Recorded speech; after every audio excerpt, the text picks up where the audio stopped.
The Nintendo DS arrived late in 2004, but you may not know that it was never intended to succeed the Game Boy Advance. With over 154 million units sold, I can safely say that we are all okay with the DS taking over the handheld market. However, with the dawn of mobile gaming taking away the casual consumer, Nintendo handhelds have taken a dip in sales. Regardless, this is a list to celebrate the quirky two-screen handheld that many thought would lose to Sony's PSP.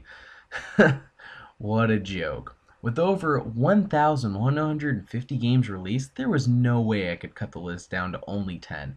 Therefore, I upped the ante to 20.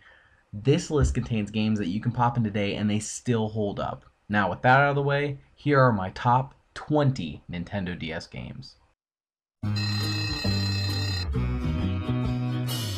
You say good morning, I say good night. Such a wonderful day when the sunlight came.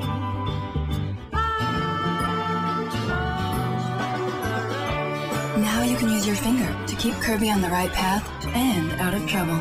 Kirby Canvas Curse for Nintendo DS. Rated E for everyone. Number 20. Dragon Quest IX: Sentinels of the Starry Skies. The first Dragon Quest game to be made exclusively for a handheld also ends up being the best. While the Zenithia trilogy was an awesome addition to the DS library, how big of a deal was Dragon Quest IX, you asked? Enough so to warrant its own pub opening in Tokyo, Japan. Now that is some serious dedication. Number 19. Super Mario 64 DS. Yes, I know Super Mario 64 DS is a remake. That is why it's so low on the list. Moving past that, what makes my favorite N64 game worth another purchase is the ability to play as Wario. Sure, you can play as Yoshi, Luigi, and boring old Mario, but who cares about them when Wario is available? The improved graphics also did wonders to make Bowser look more like how he should have, and not how he did in the old version. Plus, Mario stuck it to Portal before we even knew Portal was a thing. The cake is most definitely not a lie. Number 18. Chrono Trigger. Chrono Trigger, the SNES classic, is absolutely amazing on the Nintendo DS.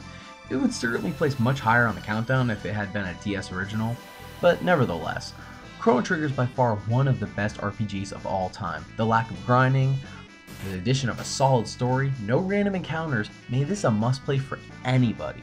Number 17, The Legend of Zelda: Phantom Hourglass.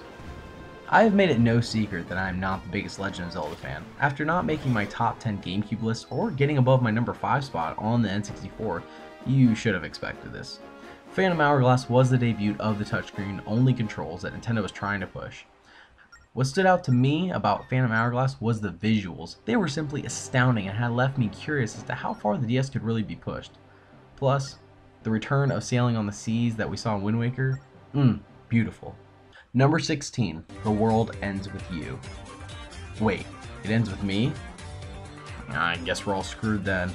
What we have here is one of the best plot-driven RPGs made in quite a long time. Probably since Chrono Trigger, in my opinion.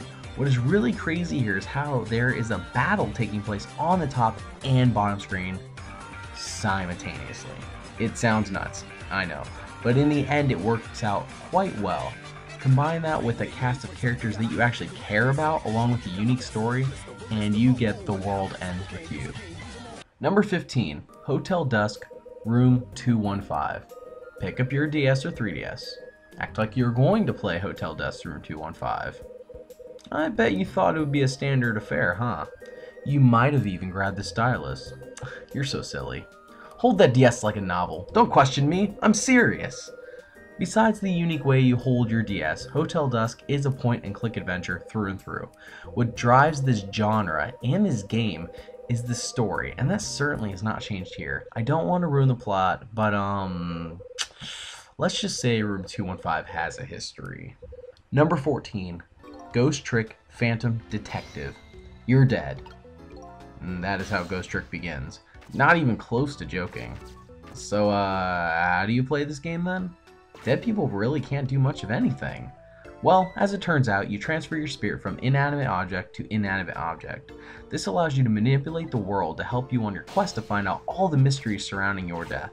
Along the way, you will actually assist others from being killed as well by rewinding time by 4 minutes and then doing all you can to help them avoid their terrible fate. Number 13. Pokemon Black and White 2. Chances are that if you owned a Nintendo DS that you also owned a Pokemon game. What you may not have owned was Pokemon Black and White 2. Releasing over a year after the 3DS launched came the biggest, well, second biggest, Pokemon game to date. Pokemon Black and White 2 took the Unova region and added a bunch of new towns, gyms, and expanded the Pokemon roster to include the other generations. In Pokemon Black and White 1, we only had the Pokemon that were introduced in Black and White 1. The presentation was better than before and amount of grinding was cut down considerably. This was truly the last game worth playing on the DS. Number 12. Nintendogs. Aww, they're so cute. Who didn't own Nintendogs? What was the definitive title in the early days of the DS was the ultimate pet simulator. Your dog never grows past being a puppy and never destroys anything, like ever. It's beautiful. Coming in as the second highest selling title for the system, Nintendogs will always hold a special place in our hearts. Number 11. Sonic Rush. Boost to win! Ah yes, the birth of the boost. While modern Sonic was struggling to do well on consoles, Sonic Rush was showing us exactly how he is the fastest thing alive. I know many, fans of classic Sonic hated the addition of boosting. However, to me, this felt like how Sonic should have been from the beginning. Maybe that's why Sonic Colors is my favorite of the series. Hey, thanks for watching part 1 of the top 20 Nintendo DS countdown. Subscribe to our channel for more awesome videos, and check out geeksundergrace.com for more awesome content.